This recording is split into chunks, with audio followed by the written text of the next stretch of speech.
U.S. airstrike increases calls in Iraq to expel coalition forces. Russia, Ukraine exchange 100 prisoners of war from each side.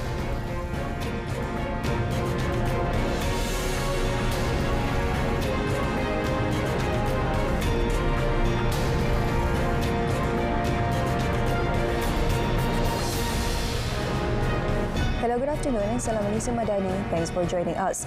I'm Shuhaida Arifin and you're watching World Today. The Iraqi Prime Minister military spokesperson said on Thursday that repeated U.S. strikes against Iran-backed armed groups in Iraq are pushing the Baghdad government to end the mission of the U.S.-led coalition in the country. The U.S. military said a strike on Wednesday killed a commander from Kataib Hezbollah, an Iran-backed armed group in Iraq that as Pentagon has blamed for attacking its troops.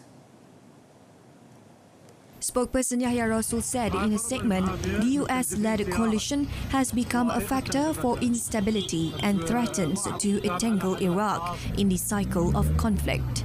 In Washington, however, the Pentagon said it had notified the Iraqi government about the strike shortly after it had taken place. Talks between the two countries began in January over the future of the coalition.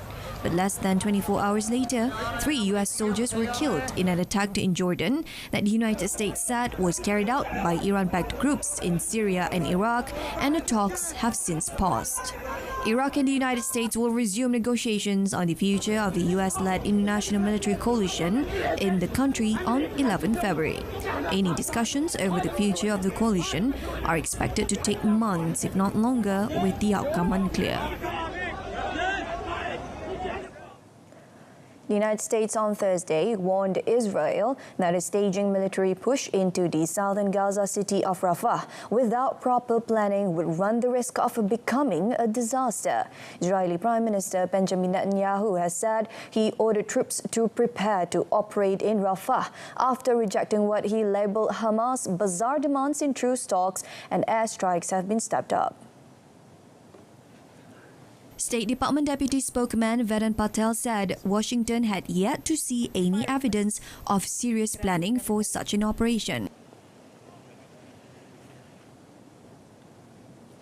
Our view is any major military operation in Rafah at this time, under these circumstances, with more than 1 million, probably more like 1.5 million Palestinians who are seeking refuge and have been seeking refuge in Rafah, without due consideration for their safety, would be a disaster, and we would not support it. Patel emphasized that any such military offensive was not something that White House would support, noting that Rafah is a crucial entry point for humanitarian aid destined for Gaza.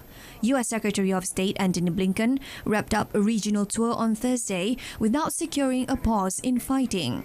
It was his 5th crisis tour of the West Asia region since the war started. Blinken conveyed Washington's concern to Netanyahu directly during their talks on Wednesday in Jerusalem. United Nations Secretary General Antonio Guterres on Thursday warned that his organization's Palestinian Refuge Agency cannot be replaced even as it faces criticism after 12 staffers were implicated in Hamas's attack on Israel. Several countries, including the United States, Britain, Germany and Japan, have suspended funding to the UNRWA agency, and Guterres has led crunch talks with donor countries to have payments reinstated.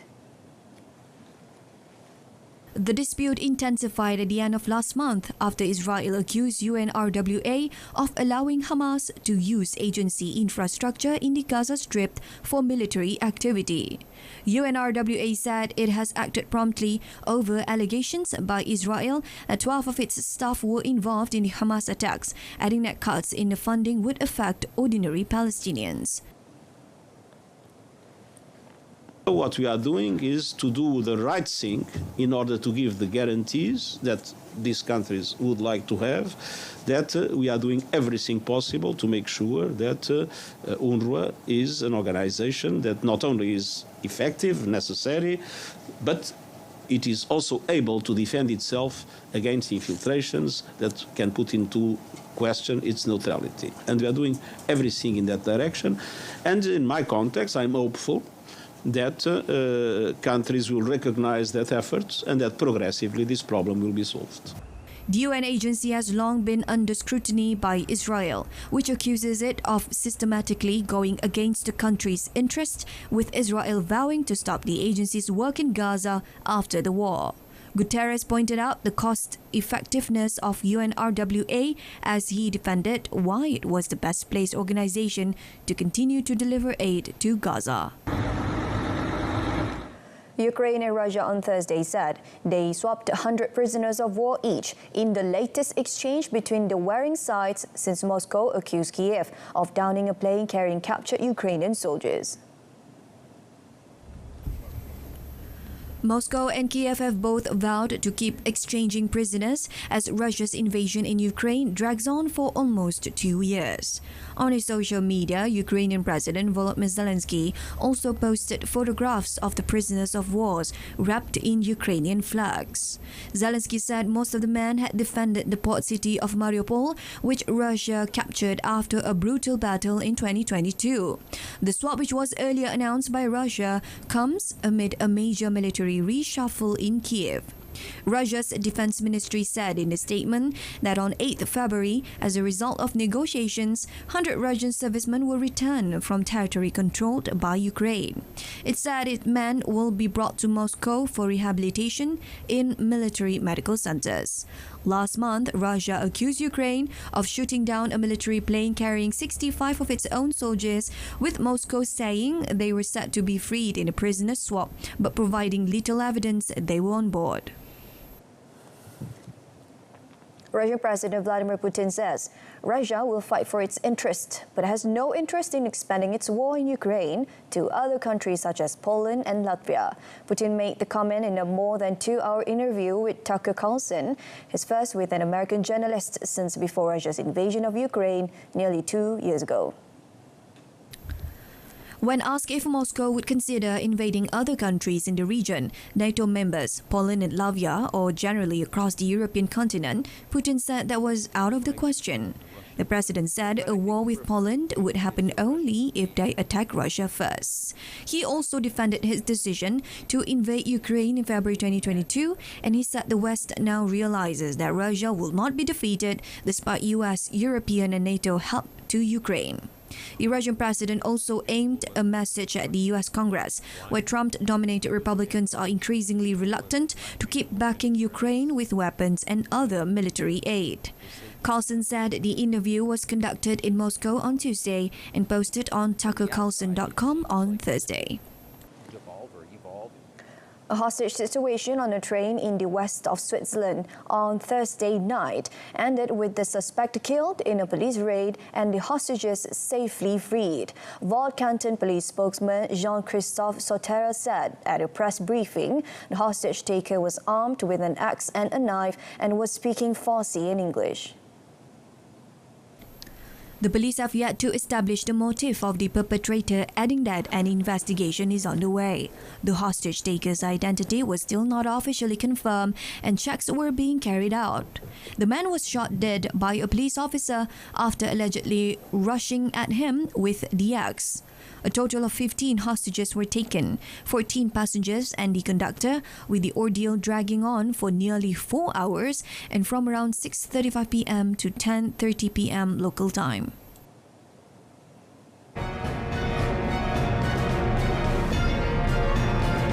Coming up next, no charges for Biden in classified documents probe.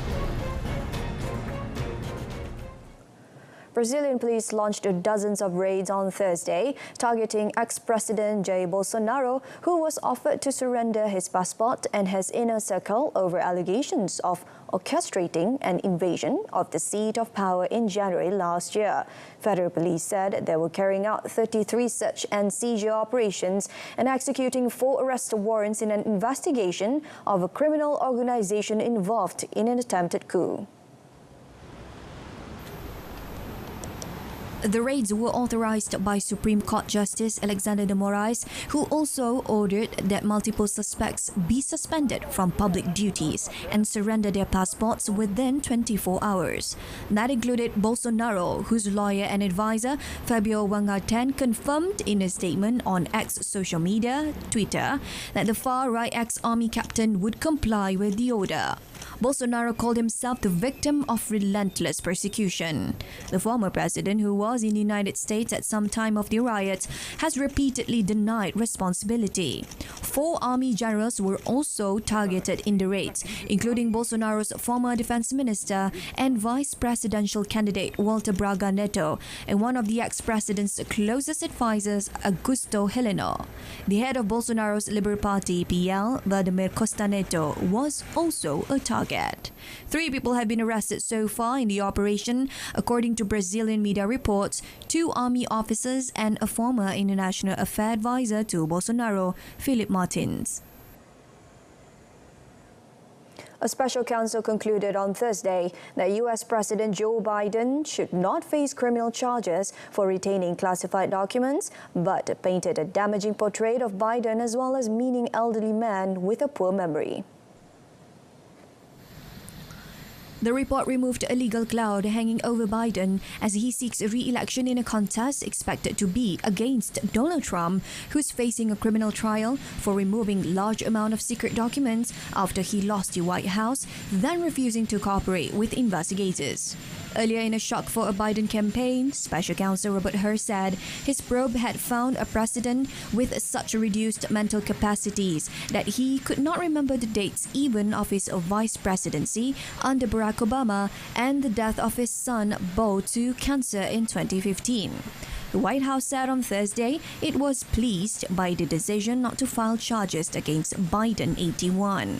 However, it added that it disagreed with a number of inaccurate and inappropriate comments in the special counsel's report.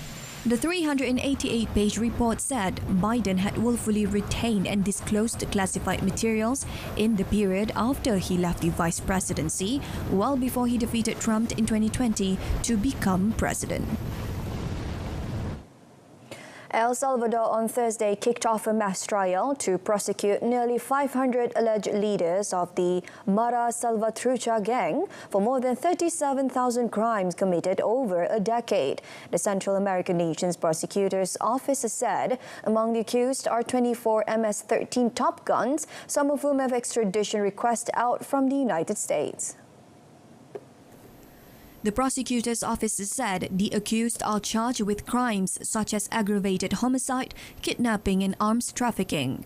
The trial is being held virtually as the accused criminals are being held at various prisons. Some have been in detention for years, while others were captured as part of the country's state of emergency launched in March 2022.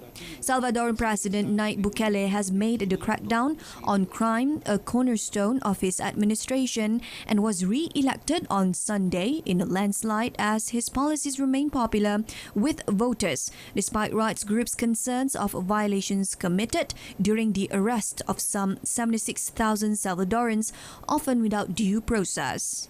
In January, Security Minister Gustavo Villatoros said a mass hearing would only take place for these alleged gang leaders, not the lower-ranking members. Pakistan began counting votes after polling ended on Thursday in a general election marred by militant attacks and the suspension of mobile phone services, with authorities saying that at least 9 people were killed across the country. The vote was held as the South Asian country struggles to recover from an economic crisis while it grapples with a rising militant violence in a deeply polarized political environment. By 3 a.m. local time, some 10 hours after polling stations closed, the Election Commission of Pakistan had announced just 4 provincial assembly results, blaming the delay on internet problems.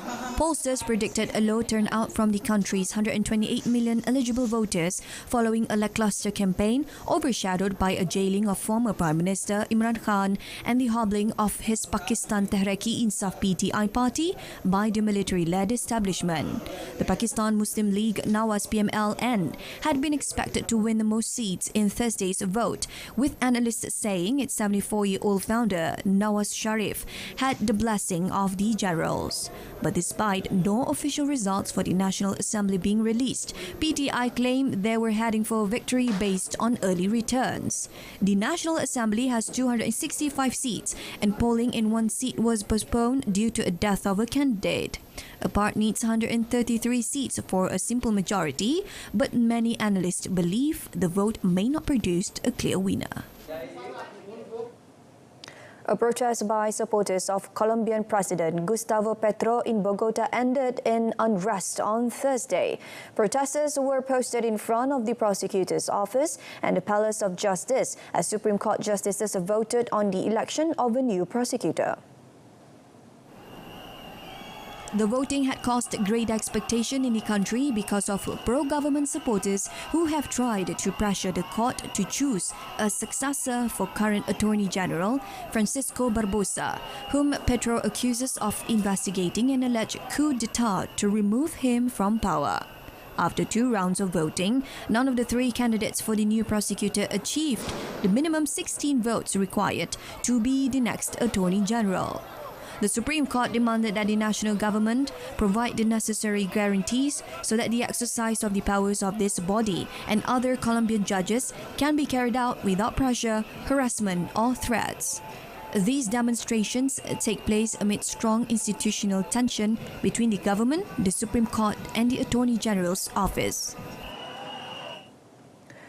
Rescuers recovered bodies on Thursday after a landslide in the southern Philippine province buried homes and 2 buses, killing at least 11 people and injuring 31. The number of missing had risen to 110 from more than 40 previously reported, adding that more than 1,166 families had been evacuated from their homes. The area hit by Tuesday's landslide was about 4 kilometers from the gold mine, operated by a local company, Apex Mining, and had been declared a no habitation zone. At least 20 mine workers are believed to be entombed in the vehicle. Police, soldiers and rescuers from Davao de Oro and the adjacent Davao del Norte province have been deployed to Masara to help the search and retrieval operation.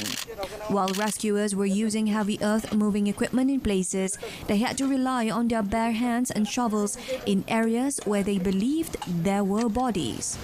Rain has pounded parts of Mindanao on and off for weeks, triggering dozens of landslides and flooding that have forced tens of thousands of people into emergency shelters.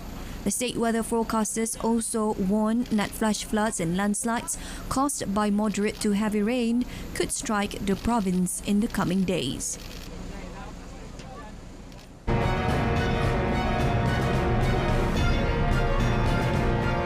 Coming up in sports, UEFA boss Shafrin rolls out further term as UEFA president.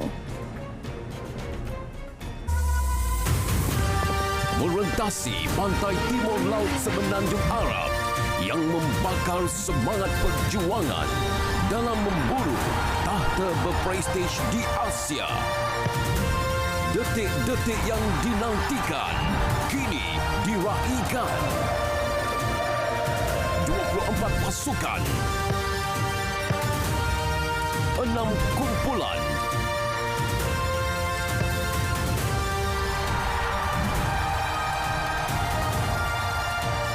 dibawakan dari 16 Januari hingga 10 Februari di saluran OK dan saluran sukan RTM. Piala Asia Qatar 2023. Heya Asia bersama RTM, official media partner. About 20 to 25 athletes from 7 sports are set to shoulder Malaysia's challenge in the 2024 Paris Paralympics from 26 August to 8 September. Paralympic Council of Malaysia PCM Secretary General Dato' R. Subramaniam said 7 para-athletes from athletics, archery and cycling have confirmed their Paris 2024 tickets so far. He added that the actual number would be confirmed in the coming months, with athletes from badminton, boccia, powerlifting and swimming set to compete in the qualifiers next month. Datuk Subramaniam said, apart from the merit slots, the PCM also expected to receive bipartite slots and wildcard tickets for the Games by May. He also advised the athletes to remain mentally strong in the hunt for their Paralympic tickets. Malaysia's best ever achievement since competing in the first first edition in Heidelberg, Germany in 1972 came at the Tokyo 2020 edition, where they bagged 3 golds and 2 silvers to better the Rio 2016 feat of 3 golds and 1 bronze.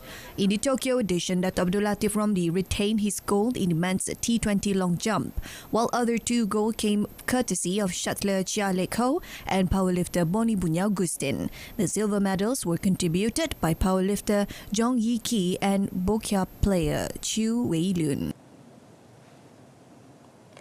Alexander Shafrin said on Thursday he would not seek a 4th term as UEFA president in 2027, despite the approval of controversial reforms that would enable him to extend his mandate. Shafrin's surprise announcement came shortly after UEFA member nations voted overwhelmingly in favour of a series of statute amendments, including a measure that would have allowed Shafrin to potentially stay in his role until 2031. The statute change relating to the presidency of European football's governing body does not erase the 3-term limit, but stipulates that terms of office started or served before 1st July 2017 shall not be taken into account. However, his suggestion he could run for a 4th term, which arose during an executive meeting in December, prompted UEFA's chief of football, Zvonimir Boban, to resign last month. The former Croatia midfielder called it a disastrous idea. The motion comfortably received the 2/3 majority required during Thursday's vote, with England the lone dissenting voice among the 55 member nations. Among a number of other statute changes voted for as a block of measures, which the English FA also opposed, was a proposal guaranteeing greater female representation on UEFA's ruling executive committee. Girona's remarkable La Liga title charge reaches a critical crossroads on Sunday when they visit league leaders Real Madrid at the Santiago Bernabeu. The Catalan Minnows in the top flight for only the 4th season in their history are second and trail Los Blancos by 2 points.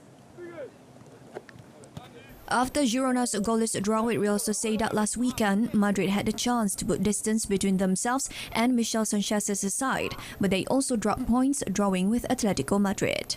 Real Madrid have the decision-best defense, conceding just 15 goals in 23 league games, while Girona boasts the best attack with 52 goals.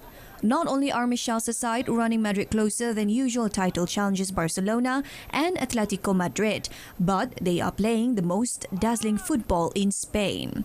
Thrilling to watch, many would love them to do the almost impossible and become the first team to win the La Liga outside of the Big Three since Valencia 20 years ago.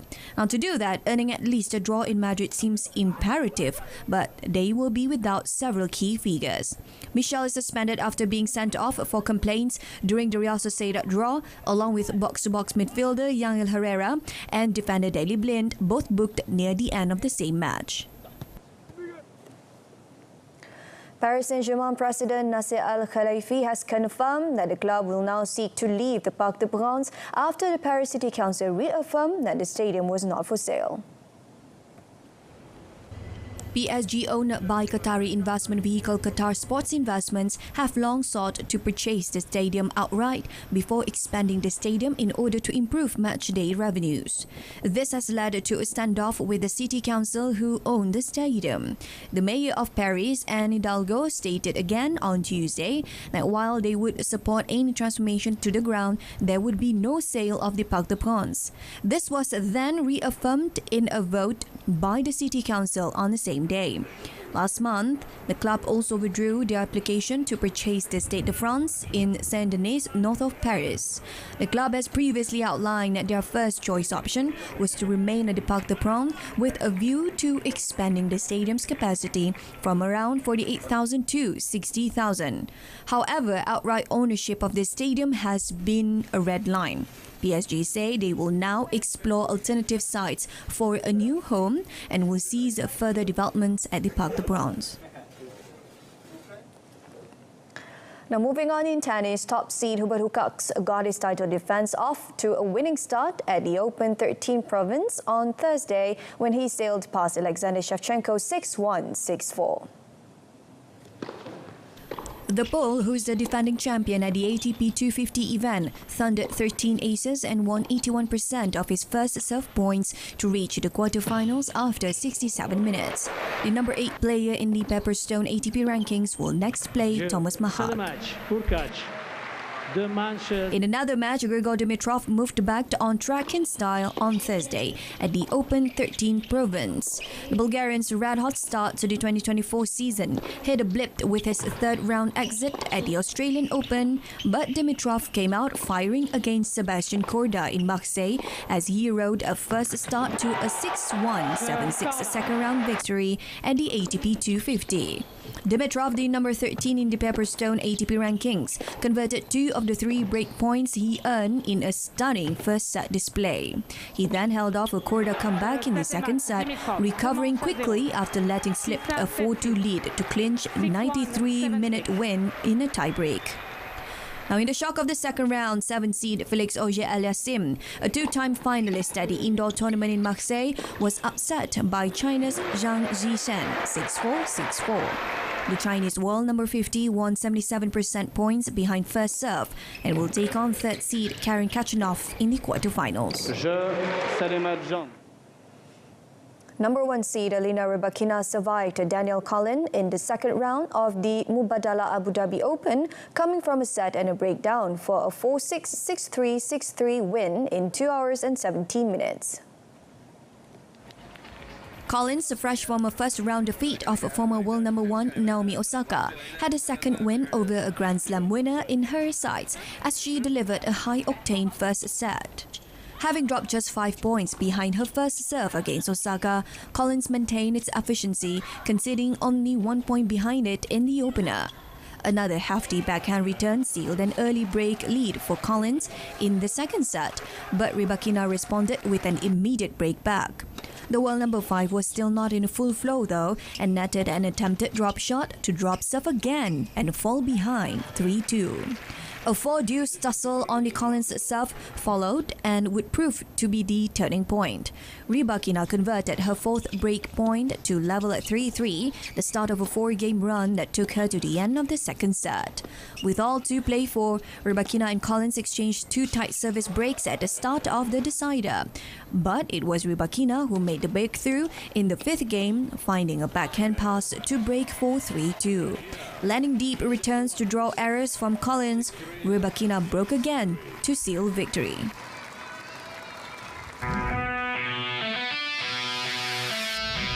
TNB Liga Hoki Malaysia 2024.